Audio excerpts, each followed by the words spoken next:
Extravagance and waste concept, causes, models, effects reality, treatment, part 2. Extravaganza and wastefulness in the reality of people. The subject of food and drink in the history of the Muslim nation is ancient. Its origins derive from Qur'anic verses and prophetic hadiths, and the books of jurisprudence, chips, sermons. Gifts and morals single out doors for food and drink, which forbid taboos and order the following of Islamic morals. Today, food and drink in most people's lives have become inestimable and evil, extravagant, delicious and extreme. In the food and drink industry, money is wasted, open tables are set up in homes and restaurants, and races are held for lavish parties and competitions. The general public slipped into the blind tradition of luxury material nations, and the lives of many were costly and extravagant in their feasts, holidays and lives. Our holidays have become expensive, and our Ramadan every year has become a season of luxury, rather than worship and dedication. Food has become a terrible threat. Warnings of a dangerous future have risen, and economic, social and food security and rationalization of spending and consumption are urgently needed.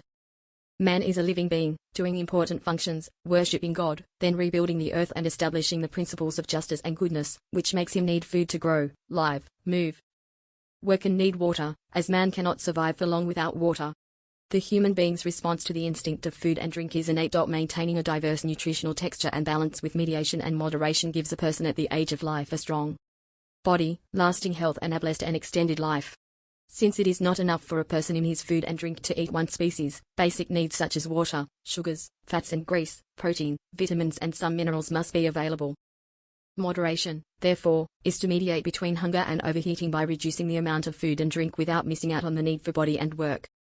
These have many benefits: body health, quality of understanding, conservation strength, lack of sleep, and self-preservation. Some scientists said, the biggest drug is food appreciation.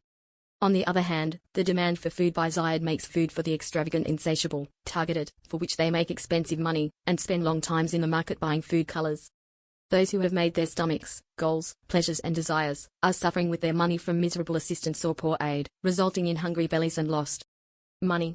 Extravagance, waste and profanity are dangerous consumer behaviors that unfortunately entered people's lives and included most aspects of life.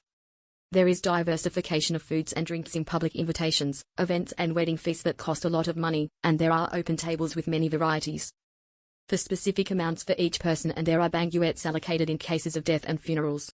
It is a wonder of a society that holds joys and feasts, and Muslim communities suffer from sorrows. Ali ibn Abi Talib said, nothing is poor except for what he enjoyed rich.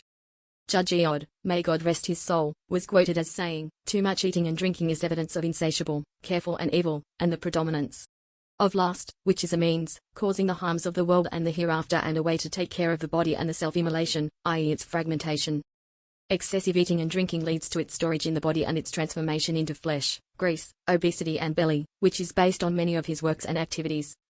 And in the old days it was said, the belly goes acumen, and it was mentioned about Omar ibn al-Khattab, may God bless him, his famous saying, his adage, don't you in the belly, it is lazy to pray, harmful to the body, and you have to deliberately do so in your strength, it is far from the evil, and it is healthier for the body and stronger for worship if a person does not perish until his lust affects his religion. It is funny to say what Muslim ibn Abdul Malik, king of the Romans, answered when asked, what are you doing to the full in you? A Muslim said, who fills his belly with everything he found. He said to his companions, if you eat, pull the buttons on your circles, make small mouths, stress chewing, suck water, and no one will solve your visit, and let everyone eat in his hands. The doctors agreed that the head of the disease introduced food into the food, and said, the most ills are generated by curiosity and food appendages. The orders of food and drink is divided by the son of the values of Al-Jawziyah, may God rest his soul, in his book Prophetic Medicine, are 3. The order of need, then the order of sufficiency, and finally the rank of virtue. Unfortunately, even in Ramadan, household expenses to cope with consumerism and the insatiable shopping and high spending. It became familiar on the evenings of Ramadan the large number of ambulances due to waste and overspending.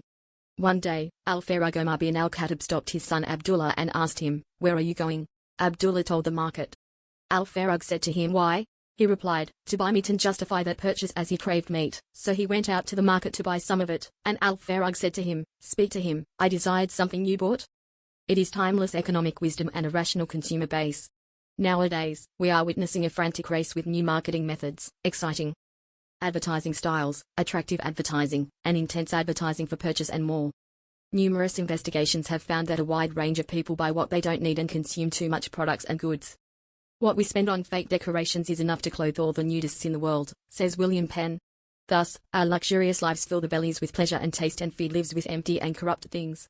How ridiculous is a man who always pretends to be intelligent and knowledgeable. Easy, luxurious lives don't train men to work hard or face difficulties. Nor do they awaken the ability to work hard in life, says Smile. Some men consider women's excessive interest in fashion and the need to respond to them as a reflection of their lack of sufficient reasonableness to think. It is common among us that women are more extravagant than men, whether in clothing or spending, but there are men who are more extravagant in their money, behavior and possessions. Which is relative and related to the size of the temptations that an individual has to waste, says Ali Glum. One of the reasons for was the wasteful need for women to own some of the things they think they need to beautify their homes, or to delight the family and children in particular with toys. Clothes and needs, says Sabak al-Maliki, speaking of waste. Selfishness and personal expediency in many families and communities lead to excessive exploitation of sources of income. Thus, a strange shopping obsession, a major buying addiction, and a wondrous consumer fever have emerged, all fueled by exciting ads, attractive commercials, tempting contests and encouraging incentives. The most influential ads are those that can be returned in multiple formats, and in places that can be seen by large numbers of people such as television programmers that are beloved of viewers, newspapers and central markets. Fawzia Khalil, participating in an investigation into women's shopping obsession, says that shopping obsession is usually emotional and represents a way to compensate for emotional suffering, deprivation, anxiety, marital unhappiness, or lack of tenderness, and this shopping obsession among women may be more common.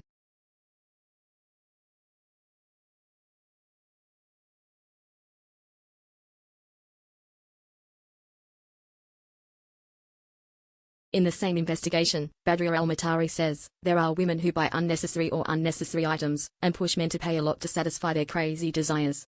One of the most important results of an investigation into advertising pays women to buy and more. Women also usually buy the item as a result of the announcement. Many competitions entice children to buy heavily. The investigation came to an important conclusion. Commercials are largely responsible for pushing people to waste, especially women, in pursuit of pride and boasting, a love of reconnaissance or a desire to imitate. The tradition among people is not limited to a country or race, but is a global one that is difficult to change. Moreover, the human soul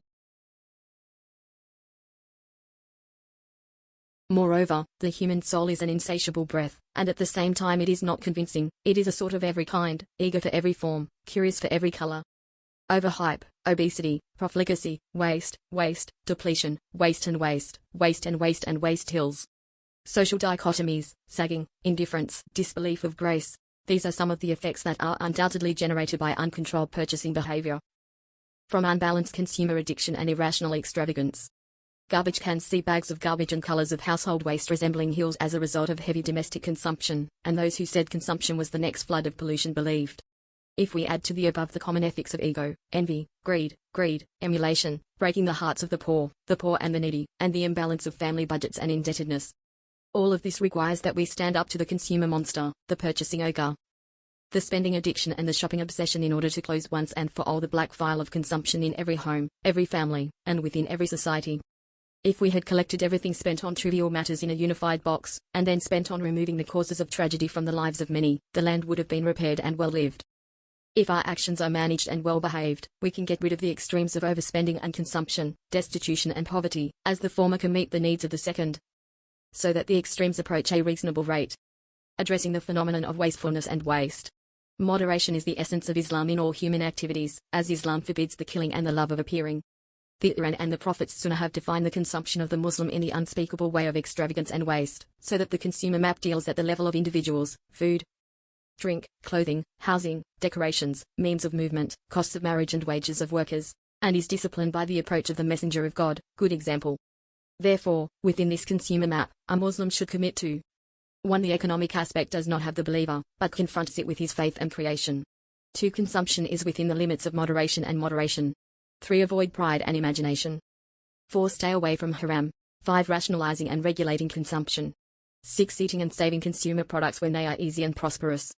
Muslim consumers also move within legally defined consumer areas, ranging from legalization to sanctity. First, area of strength.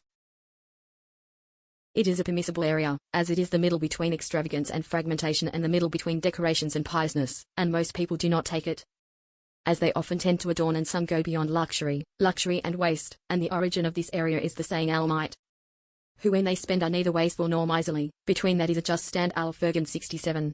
Second, the area of decorations. It is a permissible area that says, but tell of the favors of your Lord. Doha 11. The Almighty says, O sons of Adam, take your decorations at every mosque. The Messenger of God says, God likes to see the effect of His grace on His servants. Hadith.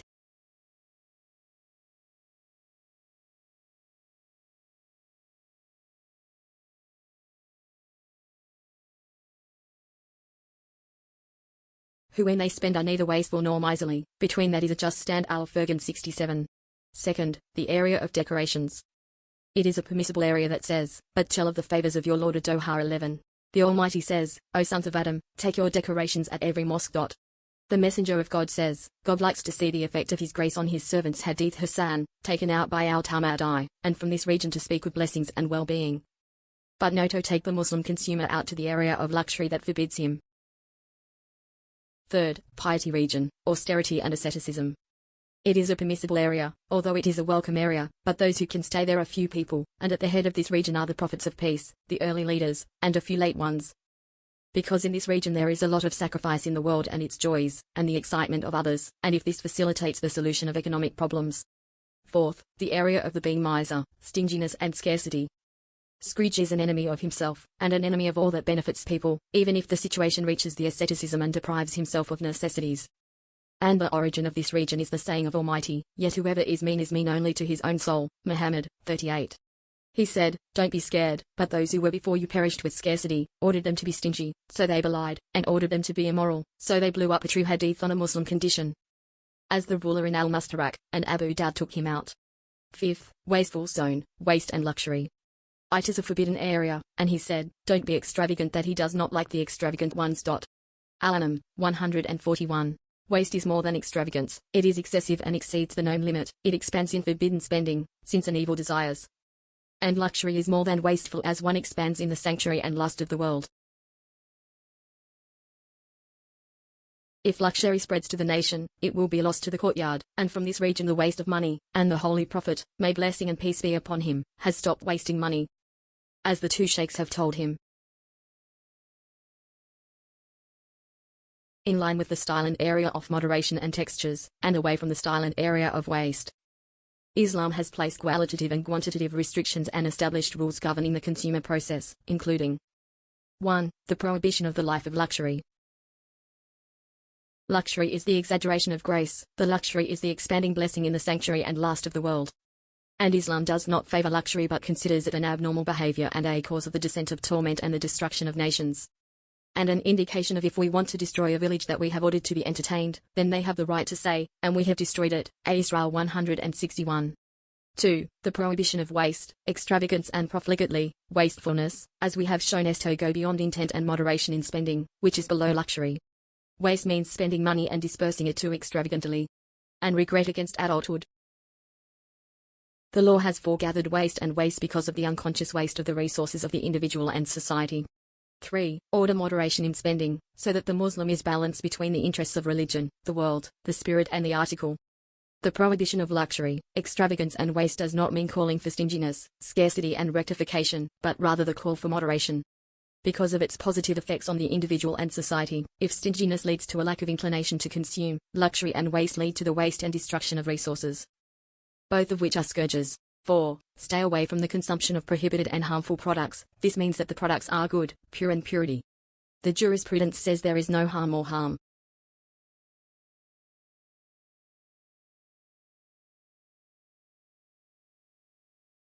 Incompatible and unsatisfied, Islam views consumer spending as the strength of societies and social duties. Therefore, the Muslim should be warned that his spending should be inseparable or treacherous. He said, believers, do not annul your charitable giving with reproach and hurt. The Messenger of God said, God does not look at the one who dragged his dress into a betrayal or greed. Overcoming the human soul with hunger, to narrow the courses of Satan. If the human soul is full, it moves, wanders and wanders through the doors of lust, and if it is hungry, it will dwell, fear and humiliate. A gathering of scholars and jurists has reported that hunger has many benefits, including a serenity of the heart and permeability of insight. B. Remember God's scourge and torment. C. Breaking the lusts of sins. D. Attendance at worship. E. Altruism and charity. economic education, on good production, earnings, good consumption and spending, and good distribution, and here we can forget what the Messenger of God was raising his companions on, including education on the richness of the soul. In the words of Abu Estar, may God rest his soul, the Messenger of Allah, may the blessings of Allah be upon him, said to him, "You see that too much money is rich?" Abu Tar said, "Yes, and you see the lack of money is poverty?" Abu Tar said, "Yes." The Messenger of God said to him, "But wealth is the richness of the heart, poverty is poverty of the heart," is a true hadith. This means not accepting money from every avenue, not spending it on every way and in any amount.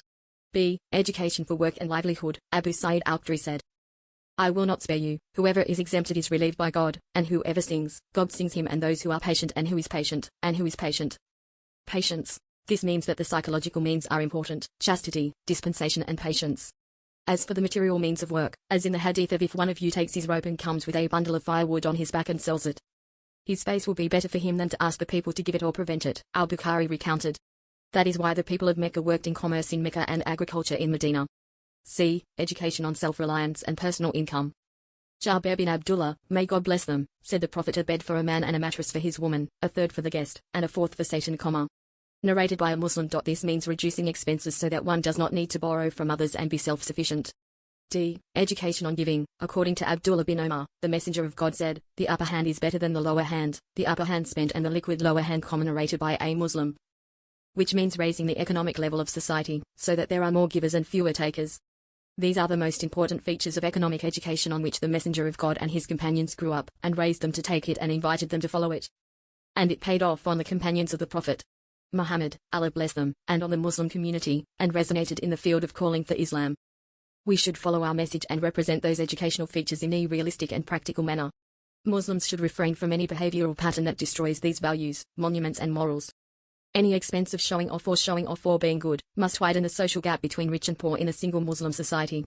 It is the pattern of proper and legitimate spending that speaks to simplicity, humility and moderation.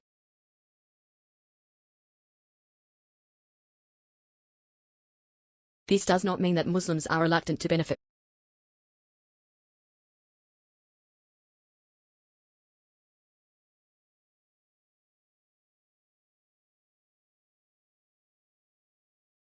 This does not mean that Muslims are reluctant to benefit. This does not mean that Muslims are reluctant to benefit from their income, or the resources that God has entrusted them with, to meet their needs or to provide themselves with amenities. But Islam requires giving consumption greater feasibility and quality. It also orders the avoidance of a lifestyle based on vanity and deception, to satisfy the extreme tendency to imitate others. Unhealthy competition for figures of paternity accompanied by a number of customs, particularly on marriage occasions, leads to excessive spending financed either by disrupting the investment of the above saved or by preventing future savings. Infection soon affects the entire social climate. The Muslim is required to moderate and balance and to stay away from all manifestations of corruption, luxury, extravagance and waste, the scourges of societies.